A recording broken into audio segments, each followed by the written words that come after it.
So let's get going. There's a book called Pitch Anything. This guy's named Oren Klaff. He wrote it actually for entrepreneurs and helping them try to win more deals.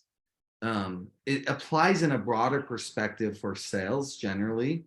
And so I liked some of the concepts that he talked about. One of the things he talks about is this idea of strong, right? Or this acronym STRONG: set the frame, tell the story, reveal the intrigue, offer the prize, nail the hook point, and get the deal. Now, we're not going to go into depth on all of these, but one of the things I really want to talk about and bring out from this story or from this book is this idea of setting the frame in your sales pitches, and also in an investor pitch if you were doing that. We're going to go into a little bit more of the challenger sales methodology around telling the story and the intrigue and some of the other things. But if you want to read more, I highly recommend the book. It's a really interesting book about how he claims he can pitch and win any deal. Probably not true, but he has some good points. In the book, he talks about these kind of 5 brains, if you will, or frames of reference. And he makes this thing. He says, when you're reacting to the other person, that person owns the frame. But when the other person is reacting to what you do and say, you own the frame. So think of the frame as like the context of the conversation and who's owning the direction of that conversation, whether you're winning or losing that deal, right? So in this, he talks about 5 kind of frames or brains, if you will. One is the crocodile brain. So this represents your primal instinctual part of the brain. It's focused on survival, self-interest. It's trying to avoid threats, maximize rewards, right? When you're talking to somebody with a crocodile brain and you can see that, often you need to, they're going to quickly filter information and make quick judgments, right? So what you've got to do is break the frame in the sense that you don't want them to make quick judgments and decisions and filter information quickly, right? And so the way in which you frame the conversation needs to take that into account. The next one is the analytical brain, where they represent logical, analytical part of the brain. They value data, facts, rationality. They want a lot of detailed information and evidence. They require logical and coherent arguments to make a decision. So they're gonna want more time as well. They're like, oh, I want to analyze this. Let me look at the data. Let me look at this. Let me look at that. Right? They're kind of hemming and hawing, right? But if you can break that by kind of basically saying, hey, here's the fact, and then moving on from the story, there's ways you can break that. The impatient brain represents the time-sensitive, impatient part of the brain. If you're talking to somebody and they're like on the clock, and they're like, hey, just get to the point, you know what I mean? And you need to break that frame of mind for them and basically say, hey, here's a solution and the way we're going to do it. You get it in concise and pitch, but you also want to ask for more time and say, hey, I recognize that you've got a time crunch, and that kind of knocks them out of like, okay, I'm being impatient. How do I do this?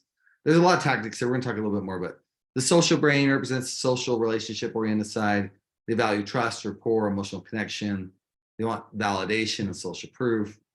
It often requires a personal and engaging pitch, right? They want to like you. They're going to be sold on you on your emotions and your personality. The prizing brain represents the brain's focus on status, hierarchy, competition. They value exclusivity, scarcity, being part of the elite. They want to win and achieve high results. So the pitch needs to highlight a unique value, some sort of competitive advantage, an opportunity to be part of something special, right? An exclusive deal, things like that, right? So the question is, how do you identify the frame of the other person? This is kind of a hard thing. So in a sale, you have at least 2 people, right? So on the one side, you have your audience or your buyer. On the other side, you have a salesperson. And we're going to talk about the salesperson in a minute. On this one, the question is, if you're the salesperson and you're trying to sell something, whether it's your business or your product or service, the question is, how do you identify the frame of the other person? So here's just a few ideas. Often you'll see as you start to communicate them, the way in which they communicate. So an analytical person is going to communicate kind of in a detailed, logical, data-driven, evidence-based way, right? If you were to see them in person, you might see some nonverbal cues of more of a composed, focused demeanor. The social side, you're looking for more, they're trying to build rapport and the personal and relationships and community. And they want to tell you about their grandma's mom and the flowers and the, you know, I mean, you can see kind of that social side of them come out.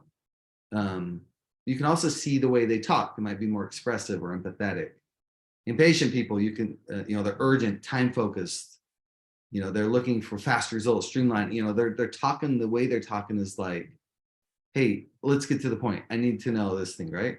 You can see kind of a restless behavior. They're trying to be fast paced, right? A crocodile might be more cautious, risk focused. They might use words like risk or security or safety. They're probably a little more skeptical, right? If you kind of get a skeptical persona, they might be more guarded. Prizing, you know, they're kind of status oriented. They might talk about all the things they've done and how good they are, and you can kind of see that confident assertiveness out of them. So the thing is, if you can identify the frame of the other person, you can then learn how to control that frame. If you don't learn how to control it, guess who's going to control it? They will, right? And so there's ways and things you can do. If I highly recommend, if you want to kind of go more in depth on this, read the book or listen to it on Audible, because it gives some really good examples of kind of how to break the frame of those other people, right? Okay, I want to do just a 2-minute exercise for a minute. I want you to think about some frameworks that you've encountered in your own life.